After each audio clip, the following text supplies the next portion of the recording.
welcome to The Traveling Introvert. Today I'd like to talk about having enough time to play.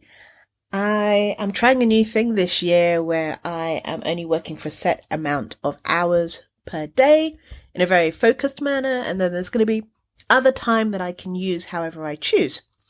And I was talking with a friend today about their plans for the year, and they also mentioned the fact that they work in IT and they spend a lot of their time managing their company, and they went to an event last year where they actually got to spend time playing with tech instead of managing tech, and how they didn't realize how much they missed playing with tech. Because I think a lot of the time when you start a business or you start doing a thing, you're generally playing, or you're playing on behalf of somebody else.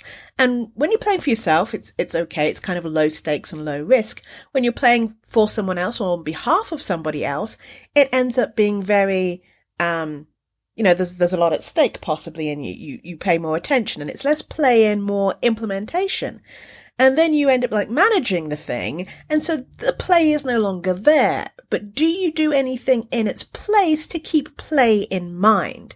And so we were talking about the fact that how play is important for innovation and creativity, but you can't play unless you give yourself the time and headspace and availability to do so. So we were talking about how our lives are going to be different this year, and instead of talking about what we're planning to put in and all the things that we're planning to do, we actually ended up talking about all the things that we are going to take out to leave us space to breathe for other things. And I think this is a wonderful thing because it's the start of the year and people are on about planning or looking back at the last decade or year and planning what to do and all the things to stuff into your calendar for the next 3, 6, 12 months or beyond. And that's great and all, but now we should take that time to reflect and think, okay, well, last year I planned all of this stuff. Did I do it? No. Do I feel bad about it? Maybe. Is it worth me feeling bad about it? Probably not, because more often than not, we overschedule ourselves. We only have 67 or 77 hours per month that we can fill with stuff.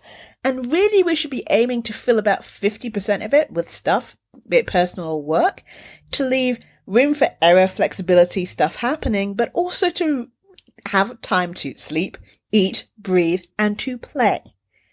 And to play, you must have that time and flexibility and that space and not be overworked and overwhelmed all the time.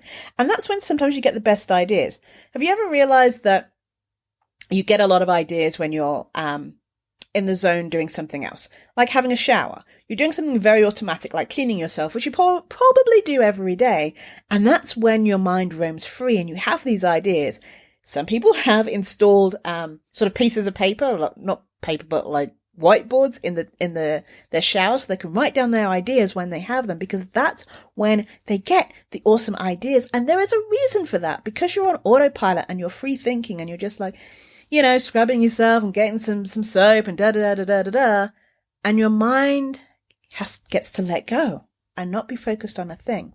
And it's not quite the same as meditation. Meditation is a very different thing, and it is actually very focused in a certain way. But when you're just autopiloting, that's wonderful. So think about the last time you let yourself autopilot and what happened and what ideas you had. And the other part of playing is giving yourself a chance to try something you haven't done before, or try something you have done before, but in a different way. It's like my friend was saying, they work in tech, but they never got a chance to play, and they got to make this musical jukebox thing. And he was ecstatic about it and used it in all sorts of things afterwards. So think about what you do and how you can turn it on its head, or look at it from a different point of view, or talk to somebody else and find out what their point of view is, and how you can play with things. That's where innovation comes in. That's where joy comes in. And that's where you get your best ideas. Take a pause and think about that. So thank you for listening. This was Janice from The Career Introvert, helping introverts shine. I look forward to answering any of your questions. Please email me at janice@thecareerintrovert.com. Have a great rest of your week.